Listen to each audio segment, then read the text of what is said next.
présidente et fondatrice de la Galerie La Folie des Arts à Nantes. J'ai créé cette galerie d'art en 2012.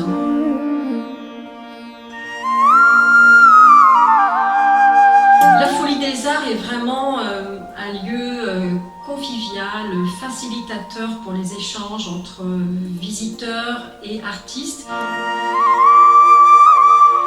On aime bien accompagner les visiteurs avec un accompagnement individualisé.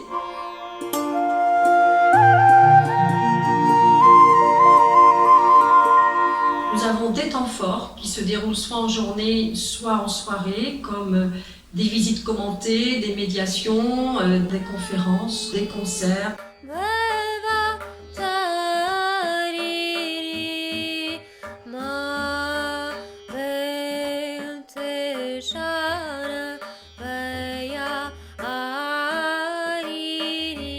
Depuis 2 ans, la galerie prend une nouvelle ligne artistique et se spécialise sur les arts tribaux, les arts des populations autochtones.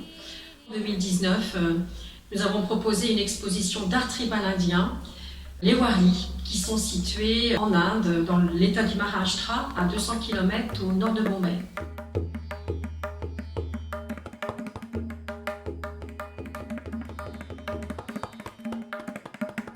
Donc c'est la première fois qu'à Nantes, une exposition de cette ampleur présente la création indienne contemporaine d'origine rurale et tribale.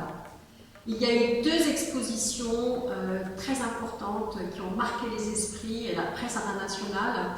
En 1989, vous avez eu une exposition d'art tribal indien au centre Georges Pompidou et en 2010 au musée Quai Branly Jacques Chirac. Donc cette exposition présente 15 artistes de la tribu Warli, comme la famille Maché, Rina Umbersad, Madhu Carvadou et la famille Soutar.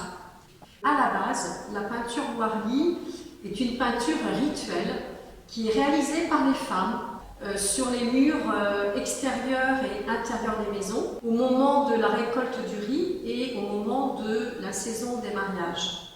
Mais qu'est-ce qui a fait que de cet art rituel on est passé à l'art contemporain ? Eh bien, il faut évoquer un personnage clé de la tribu Warli, Jivia Somamaché. Et donc Jivia Somamaché, pour surmonter de grosses difficultés familiales dans son enfance, s'est mis à peindre quotidiennement, non plus de façon rituelle, au sol. Et il s'est mis à peindre les légendes, les contes de sa tribu, la vie quotidienne des siens, les travaux des champs, la culture des rizières. Et dans les années 70, le gouvernement indien, qui s'intéresse aux arts tribaux, envoie des émissaires étudier cet art tribal. Et le gouvernement indien décide de distribuer du papier et de la toile auprès d'artistes qu'on a identifiés comme étant intéressants. Cet art qui était réalisé sur les murs descend sur un support transportable, va pouvoir être exposé, être commercialisé, vendu, et à partir de la fin des années 80, dans des lieux d'expo et des galeries d'art dans le monde entier.